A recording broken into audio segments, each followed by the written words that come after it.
99% of Amazon launches fail because people fail to choose the correct product or they have a terrible launch strategy. It's getting more and more competitive in 2024 and you need a rock solid strategy. And in this video, I'm joined by an expert who has not only launched his own brand and products successfully, but has done so for dozens of students and has helped them find great products to launch and help them launch successfully. Kevin, what's up, man? What's up, man? Thanks for having me. Dude, I'm really excited to have you because I've watched your journey. You are someone who's walked the walk, right? You've launched your own product, you've showed your sales, you showed your brand. You're launching a new brand that is incredible. We just got a whole care package of it. I'm excited to taste it. Not only that, but your success also shows on your Instagram. You showcase the lifestyle. You live a good life. You have a good relationship. So I'm very interested to learn how you've reached that success. I want you to walk me through how you choose products, how you launch them, all that good stuff. Absolutely, man. I appreciate you having me on here as well. Yeah, whatever game I can give out, I'm open book, man. Let's do it, man. So walk me through, how do you select products? Like, how do you choose a product that you want to launch? So I like to use, first off, a certain research method that gives me a lot of options. So one of my favorite ways to search products right now is just literally going on the Amazon website and just typing in like a very generic keyword. So it would be like home decor or bath accessories, something very broad, because when you do that, it allows me to see a bunch of different products. It's not like the same product over and over. So that allows me to kind of just see what's out there, what's popping off, and what's doing really well. I also use tools like Jungle Scout or Helium 10 that will bring out the numbers and show kind of like, how much this product make, if it's like a bath towel or maybe it's a shower caddy or something of that nature. So it kind of allows me to kind of see everything very quickly. And then when I see something that's very interesting, I'll pick that specific product and look at the market as a whole. And that's kind of one of my favorite recent ways of finding new products right now. So you're essentially looking for, opportunities. Are you looking for products that are doing good revenue, or are you looking for products that are doing low revenue? What are some kind of your criteria? So I would say what I like to go for is a certain minimum threshold. So for example, like if a product market is doing maybe like a total of $200,000 per month, then that's a good sign already. That's showing me that a lot of people are trying to buy the product. But not just the total revenue though, but I like to look at the individual sellers. So when you pull up like the Chrome extension like Helium 10 or Jungle Scout, it'll show all of the data of all of these listings on that page and what their total revenue is, how many reviews they have, their sales history, etc. And so I'll look at like the top 10 to 20 sellers and see like, are they doing really well? Because that kind of paints a better picture than just the total revenue itself. Because you could see the total revenue, being $200,000, $300,000 a month, but then it's being taken up by one seller. Like they might be doing like 170K, right? And that's not really good for me. I don't want to see somebody dominating. I want to see it evenly spread out. Some people doing 10K, 20K, 30K, etc. Yeah, that makes a lot of sense. And it's funny that you mentioned this because I feel like a lot of people are trying to look for small, low competition niches, but it seems like you're looking for higher competition niches. And that's what I do too. I always go into supplements because I know if the market is big and if there's people making, hundreds of thousands of dollars a month, I can come in with a better product and I can at least steal some market share from them. So my next question is, how are you looking at those products to try and differentiate? So are you looking for like opportunities where you're like, this is like a bath towel or something, but it's like under optimized. I think I can make a better version. Is that what you're looking at? Oh yeah. So going back to your point about competition, we are open to not only going for like more competitive markets. So like maybe the average reviews might be a little bit higher, 500, 600, but we're not, opposed. If the average market is 100, like fantastic. It's an open book for us, right? But we are open to going into those higher competitive markets. And what we're really looking for is whether there is kind of like a hole in the market is what I like to call it. So whether like there's a lot of listings that are just not really good, up to par, poor pictures, poor EBC content or something like that, there's something lacking in there. And also I wanted to see if there's any room for differentiation as far as like adding to the product. Is there quality issues? Even looking at the rating, at the average rating between all of these sellers, like if the market average is like 3.9, 4.0, that's a really good opportunity for a new seller to come in, because typically if you're a new seller, you're probably gonna have 5-star rating, assuming you did your due diligence with your product and it checks out. And that will make a huge difference in your sales if you can maintain a higher rating than other people, even though you don't have as many reviews. So we look at these type of aspects of the market as a whole to see if there's any opportunity in there. And then obviously in the product market itself, if there's room to differentiate as far as like bundle pack or quantity change, branding as well. If there's no branding amongst the competition, that's a really good opportunity for us to come in and, build a product off of that as well. Awesome. So you're looking at branding, you're looking at utility. Like, is there a product that is like not optimized for use? Like, for example, I was just doing a video with someone else and they were like trying to buy an outdoor fan, and most outdoor fans are incredibly noisy. And so that's an opportunity. Or, we just did one for like this pet fountain where like, a pet drinks water out of, and most of them like looked really ugly. And so one of the differentiators was a super aesthetic one. So you're looking at utility, you're looking at branding, you're looking at just an under optimized listing, and you're saying, okay, cool. These people are already making money. Now, what if I came in there with a better use, a better solution product, with better branding, with, an optimized listing? I'm definitely going to make, at least some money, especially with, good reviews right off the bat, correct? Yeah. And our goal really isn't to like take a large percentage of the market either. We're really looking for, I would say, just like 1 to 5% or 10% of a market. Cool. So how are you validating demand for a certain product? Do you have certain like key metrics? So is it, that $200,000 mark? Are you looking at search volume?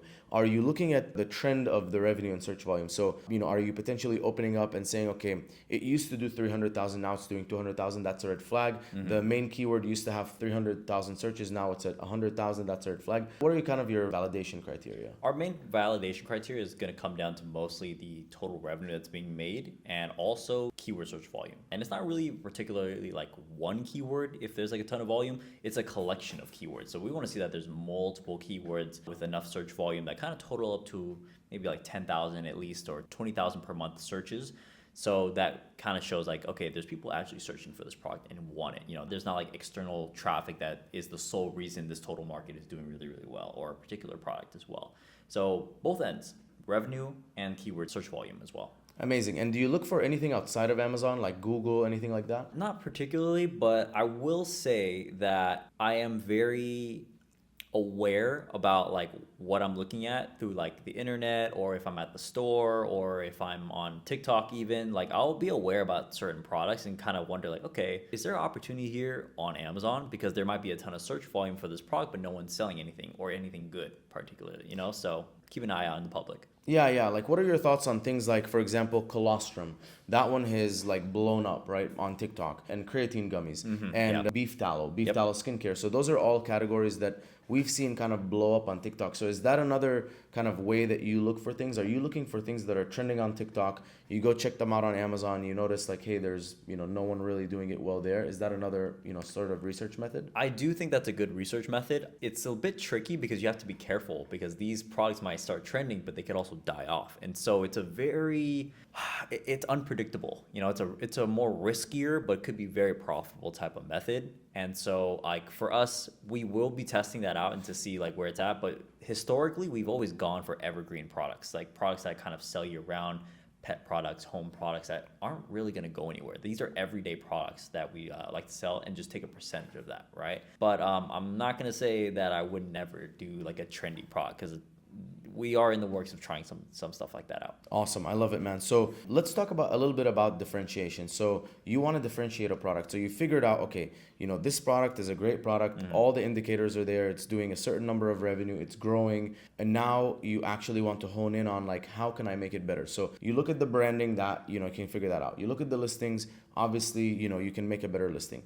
What about utility? Like, what are some things that you can do to make the product better in terms of like it being a better solution? Like functionality in a way, right? Yeah. So that's one of my favorite ways to differentiate a product is functionality, and just literally improving the use of the product for the customer, right? This is going to be beneficial if you can really display that in the photos as well and showcase that like this is a better use than your competitors, like ours versus theirs, right? I do think that's one of the best ones. For example, we launched a product recently that was kind of like related to a carry-on type of item. And so something simple that we did was just adding like a name tag collar to it. That is super, super simple, but it's like makes sense for the product, right? You have luggage, you don't want it to get lost, you want some information. If it ever does get lost, you have like your information, your name, phone number, whatever the case is. Something as simple as that is not only, I don't know if it's really a bundle, but more so like a functionality use, just more use for the product that people can appreciate. And the way we find these ideas is, number one, use common sense. Sometimes common sense is the best way.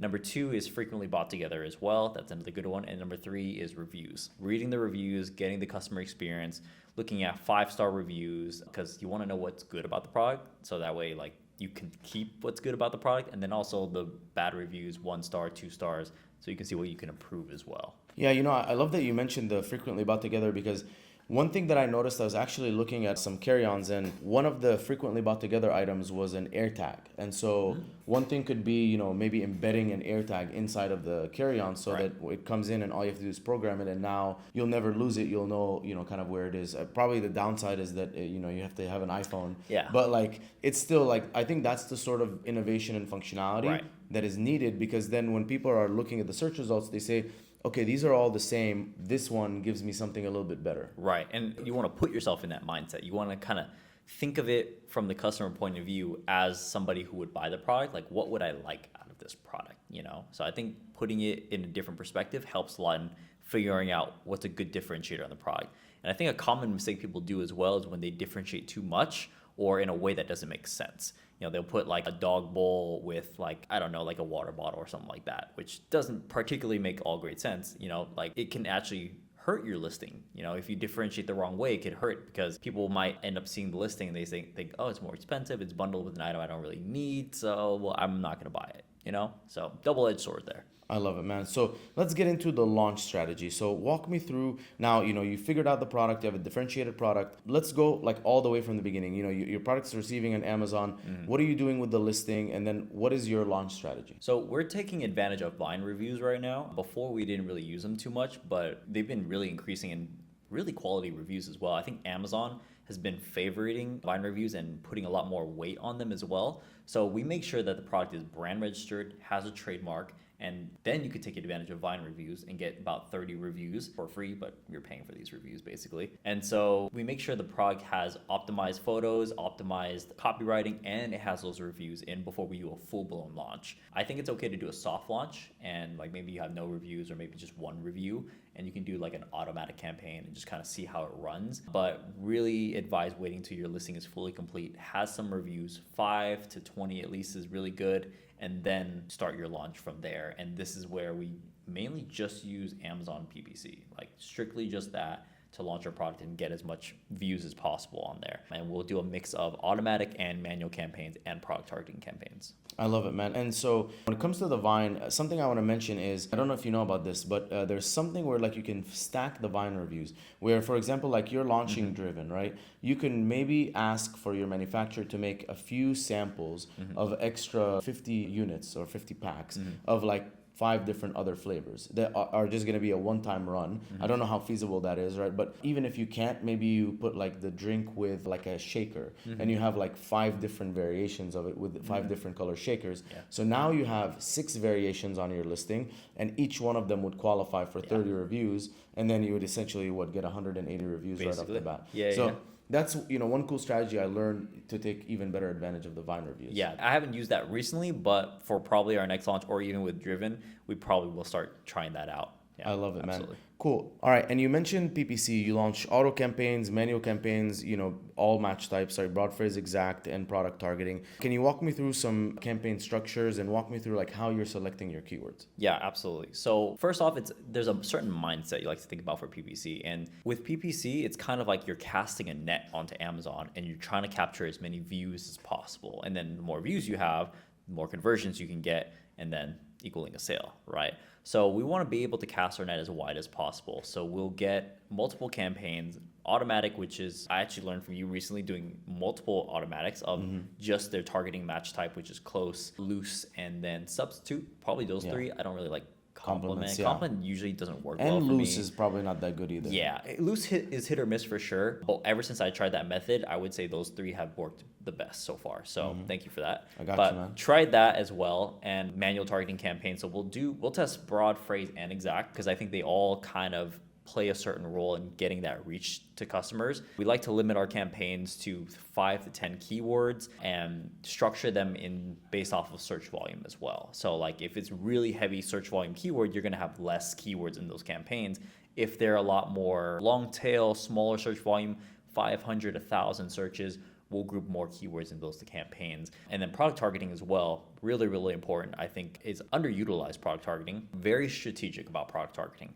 So we're not just randomly picking all these ASINs that Amazon suggests. We're being very selective about it. So picking out these product targeting campaigns towards competitors that maybe have a higher price point and we have better price point, or their listing isn't as good, or their rating isn't as good, or they don't have as many reviews as us as well, or they don't have the same offer as us as well. So we'll take advantage of that and go after these products that are lacking that we know we're better than. So I think that's one of my most powerful campaigns as well. So in our campaigns, I would say automatic and product targeting are one of the best campaigns that we run.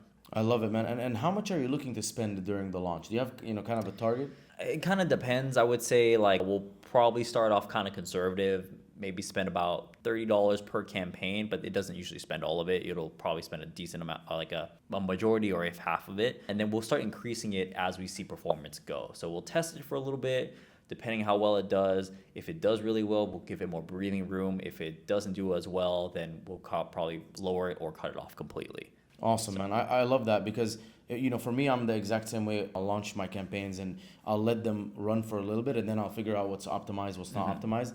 And whatever works, I'll double down and I'll scale. For me, I'm always looking to grow my ad spend because growing my ad spend ultimately means I can grow the revenue. Right. But obviously, it's like it's a balancing act. And it's also heavily dependent on my conversion rate because like in the first few days, conversion rate is trash because you have 0 reviews. But as maybe the Vine reviews come in or some of the other reviews come in, that conversion rate improves and my sales would go up. So speaking of conversion rate and reviews, do you have any other strategies for reviews that you use besides the Vine? We'll use friends and family. So one of my favorite ways, I mean, it's a gray hat method, but I'll have basically one of my friends buy the product and they'll also find 5 other people for me. So that's one of my favorite ways of doing it. And then maybe one of their friends will find 5 other people as well. And so that kind of helps get the initial reviews, but we won't rely on too much of that. That would be just like the first few. And then after that, it would be mostly reliant on Vine and then organic reviews as well. And getting those organic reviews, we also use like insert cards that are Amazon, compliant as well. And then Amazon has their own like ask for a review on the internal side of things. Like when you go to your orders, you can like manually request a review basically. So those are some ways. Yeah, and there's tools like Feedback 5 and Sellerize that can automate all of that. Yeah. But I found some trouble using those sometimes. Yeah, for me, I was using Helium 10s and I didn't see success with it. And then I switched to a different tool and then I saw a big spike in the ratings. Oh, okay. I'm also, I'm somewhat concerned in the ratings that are coming in because people are just like rating it. So they might just rate it as a 1-star, right? And it's like there's no way to even know because it's just a rating. It's a star rating. Ratings, I hate ratings because you can't do anything about it. But if it's a review, then you can actually respond to it. You can do something about it, but you never know what the rating is. Just 1 star, and you're like, yeah, you're done. It's like 1 star, you can do anything about it. Nothing. You just take it. Now, it makes sense sometimes if you have thousands of reviews and you're like at a 4.5 stars, and it's like, okay, sure, even if 100 like 3-star reviews or 2-star reviews come in, they're just gonna increase my number and not affect my rating so much. But when you're starting out small, you have to be really careful. I mean, I'm even worried about Vine. Like sometimes I would rather get friends and family first. Yeah. Because if a bad Vine comes in, it'll affect me a little bit as opposed to a bad Vine coming in early on hurts a lot. Vine reviews can be brutal, bro. Like they are like elite Yelp reviewers, bro. Yeah. So like if you are not confident in your product, they will roast your product completely. So. Yeah, and I think honestly the ultimate path to getting reviews is when Amazon allows the Vine program to go from 30 to 100 to 200 to 300, because then it's like they're helping all these reviewers, and also products are getting quote unquote honest reviews. Yeah. I wonder, do you think they're gonna lean more towards that path? I mean, they've gone from nothing to 30 Vine reviews. So I think it might go up over time because Amazon is constantly battling fake reviews. Right? I don't even call them fake reviews. They're battling incentivized reviews. So the only way for you to control the narrative is for you to allow it. So then people don't have to resort to it. Like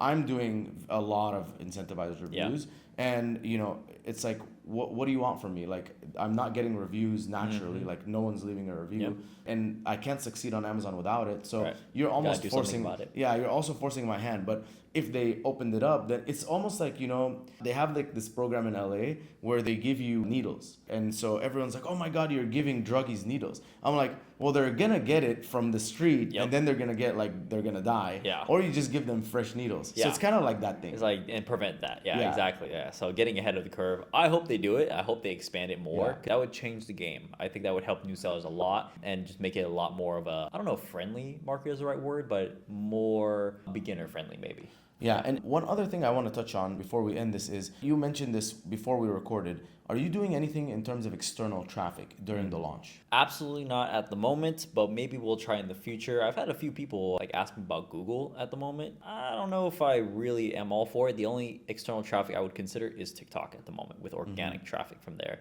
Because, I mean, you can't beat organic traffic. That's free 99. So that's the type of advertising I like. But at the moment, I don't think we have any plans for like Facebook ads or Google ads at the moment. We're probably going to stick to Amazon only and then also TikTok Shop or TikTok organic traffic. Yeah, I'm a huge fan of TikTok Shop because, so first of all, like if you have no budget, you could technically yourself create a bunch of content without even giving it to anyone. Like you could just yourself record in your home and put out that content, and some of it might pop off, and that is all going to be, you know, visibility that could drive sales to Amazon. If you want, you could then go after affiliates, and like TikTok Shop makes it amazing and super automated to go after affiliates. You can essentially, you know, give them the product for free in exchange for them creating content about you, and they, you know, they post videos, and it's all like goes to TikTok Shop, but people will still see the product and go to Amazon. And so I like TikTok Shop because it is, for me, finally a scalable way of getting organic views, and even I can boost them with paid ads as well. So it works very well. And now it is like a shotgun approach. Like it is not a targeted campaign where, you know, that this campaign has resulted in more sales on Amazon.